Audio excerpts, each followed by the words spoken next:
What's going on, Tamers? East here, aka the tallest Momimon, and EX09 is finally out. It brings a whole bunch of new toys and things like Machine Dramon support, which has been much needed for so long, alongside the new DM trait cards, Omnimon Alter S, puppets, and more. With all those new decks to play with, we've got our first week of Meta Report events to cover for Asia. It's really unfortunate this is going to be a pretty short-lived set, with the gap between EX9 and the next release being BT22 only about, what, 3 weeks or so? EX9 was also a little bit special for Japan because they got their first new format to play with that I don't think we've ever really had in Asia before, at least not to this wide of a degree, so that'll be interesting to take a look at as well. So to learn about this and more, let's take a look at some event results, a couple of key takeaways, and a closer look at some of the decks that topped over the course of the past week. So looking at week 1 of the EX9 versus Monsters environment over here in Asia, pretty sizably low turnout for events. I think this is in part to two reasons. The first one being that the Grand Asia Open Finals in Japan, which basically caps off the first cycle of the competitive season for Digimon, is happening a little bit later next month, I believe it is. And leading up to that is a qualifier event called the Super Tamer Battle in Tokyo. That event is happening, as of the recording of this video, next week.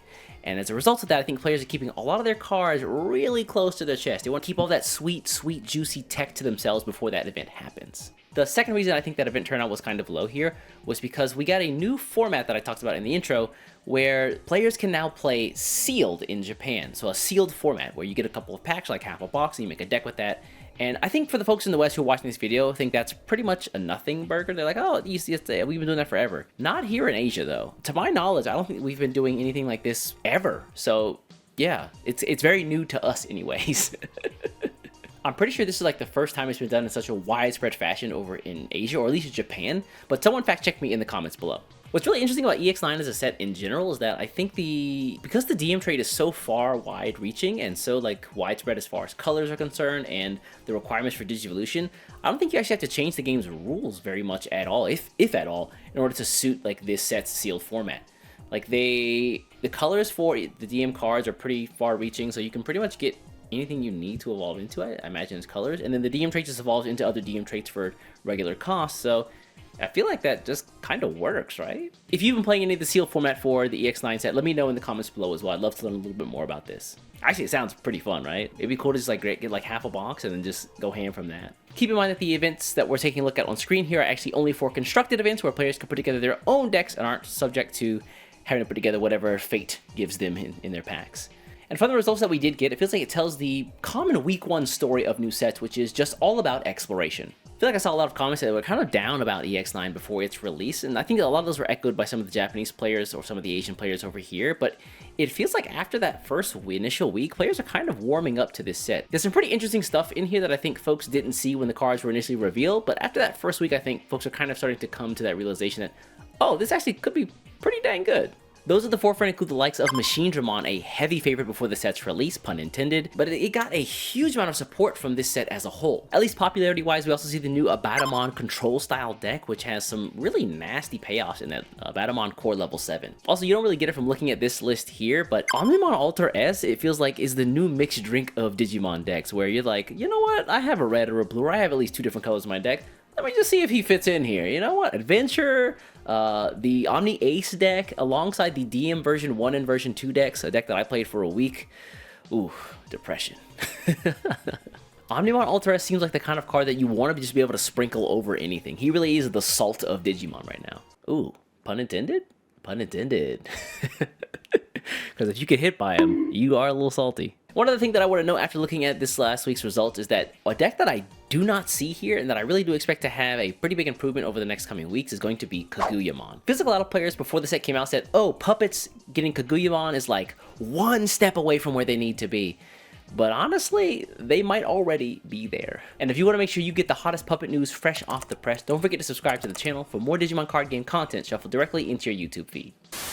For those of you who picked up the most recent Adventure starter decks, well, good news everyone! You've got new tools to play with in EX9 with Omnimon Alter S. Thanks to the new Metal Greymon Ultras mode and the level 5 where Garurumon Sagittarius mode, you have some really cool ways to alley-oop each other into a level 6 and then go into an Omnimon Alter S as a result. Their effect basically lets you evolve them for free whenever you would play a Digimon with the other's names. In this case, whenever you have the Ultras mode down, if you play a Tai Tamer or a Garurumon named Digimon, he can evolve for free, and with the Sagittarius mode, if you play down the Matt Tamer or a Greymon named Digimon, he evolves for free. So it's like the the bouncing back and forth from EX4, but a little bit better than that. This on top of the new Ty and Matt Red Blue Adventure Trait Tamer, which gives you memory back and can let you pull cards from the trash or draw whenever it's played, is a godsend. This list has decided to go all in on the Omnimon Ultra S game plan by cutting all of the other adventure level 5s and only focusing on the Sagittarius mode and the Alterous mode, both of which allow you to evolve into the level 6's Blitz Greymon Ace or Crest Garurumon Ace to get to the Omnimon Ultra S. As I experienced in some of my own games, it is kind of tough to get to that Omnimon Ultra S, but if you have a second one queued up in your hand as well when you get the first one down, the game is pretty much assured victory for you. The Omnimon Ultra S has the ability to attack, and at the end of the attack, he can split out the 2 level 6s from his sources, and then he recovers himself on top of your security, and because of that, you can reuse the remaining level 6s on board to just go into another DNA Digivolution Omnimon Ultra S as well. And because the level 6s give you security attack +1 in inheritance and unredirectability for your attack, on top of the Omnimon Ultra S's indestructibility or imperviousness from all effects for a single turn. Yes, I know the card says Digimon effects, but I got tripped up by this too. It's an errata in English only. In Japanese, it says the correct text, which is he's immune from all effects for 1 turn. He's not Magnamon, everybody chill, he's 1 turn. But if you can win on that turn, then he's basically Magnamon. Like I mentioned, once you get to him, there's not really much your opponent can do to stop you, but getting to him is the challenge. It is really the journey.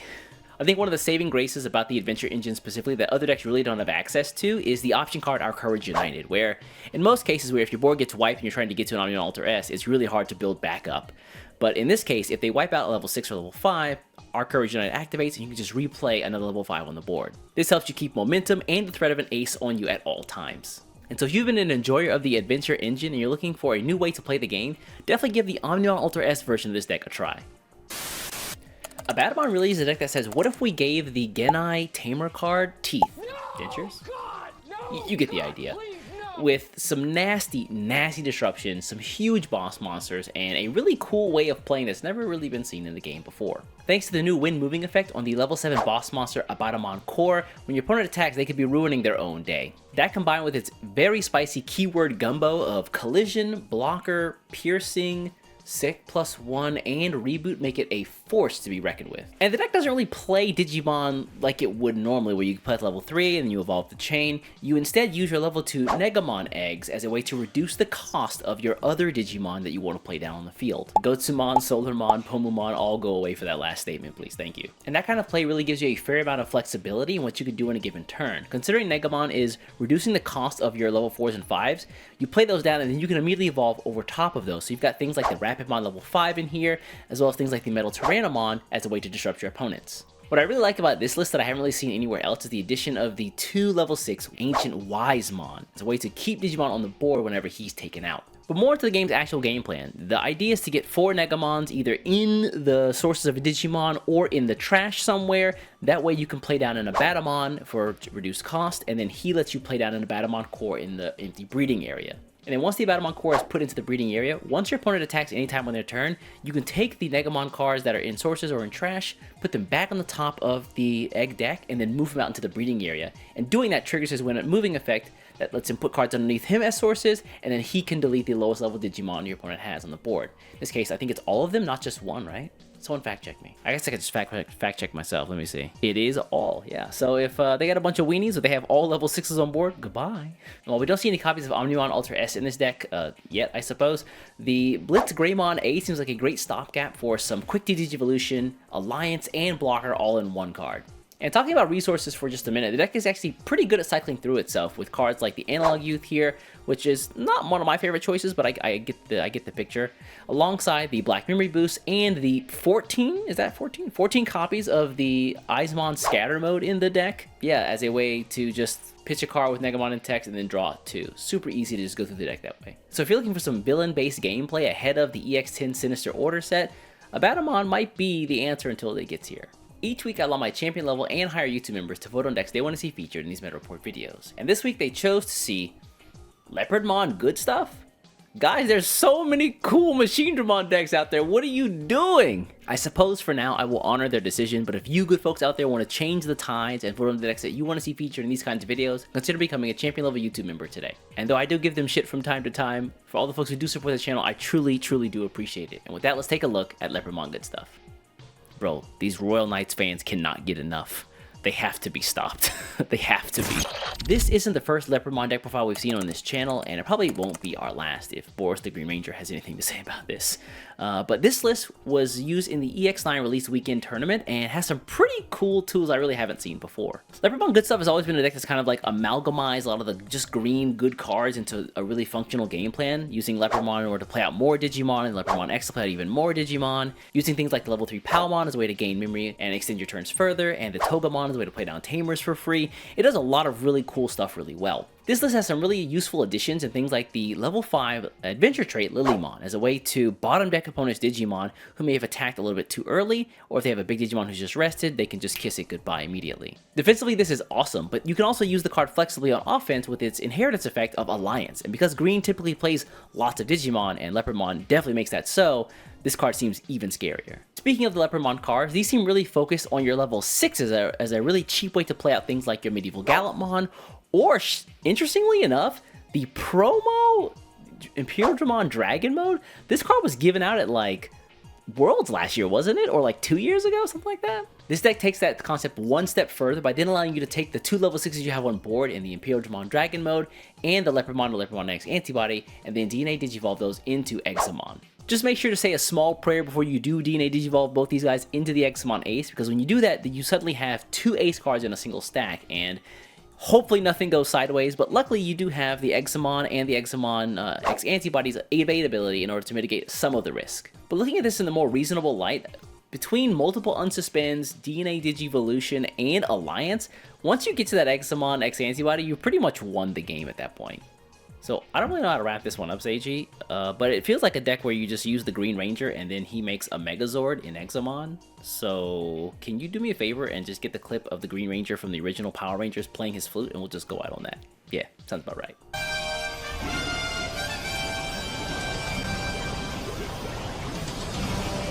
And with that, we're going to wrap up week 1 of the EX9 versus Monsters Meta report over here in Asia. And honestly, it might be the first and the last, because Cyber Eden comes out next week, and I still need to beat Cyber Sleuth, so who knows how much free time I have at this point. Yeah, it's a shame, man. I spent like the first week just playing all DM1, or DM version 1 and version 2 stuff, but I got real sad because it's so hard with that deck. It's so difficult. So then I went over to Omnimon and Ace, had a ball, but I definitely want to give some time and love to Machine Dramon. Maybe we just play Machine Dramon into the next set anyway, who knows. Anyways, folks, I'm going to get out of here. Before you get out of here, do me a favor, hit the subscribe button, and I'll catch you in the next one. Take care.